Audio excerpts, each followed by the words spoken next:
எல்லாருக்கும் வணக்கம்.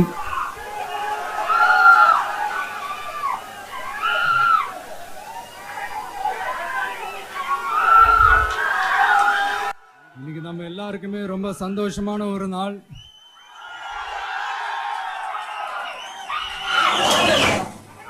நான் என்னுடைய அரசியல் பயணத்தை தொடங்கி அதுக்கு ஒரு தொடக்க புள்ளியா நம்ம கட்சியினுடைய பேரை போன பிப்ரவரி மாதம் நான் அறிவித்தேன். அன்னிலேருந்தே பார்த்தீங்கன்னா ஒரு குறிப்பிட்ட ஒரு நாளுக்காக நீங்கள் எல்லாருமே வெயிட் பண்ணிக்கிட்டு இருக்கீங்கன்றது எனக்கு நல்லா தெரிஞ்சது. எஸ் நம்ம முதல் மாநில மாநாடு, அதுக்கான ஏற்பாடுகள்லாம் நடந்துக்கிட்டு இருக்கு. கூடிய சீக்கிரமே அது என்னைக்கு எப்போன்றதெல்லாம் நான் உங்களுக்கு அறிவிச்சிடுறேன்.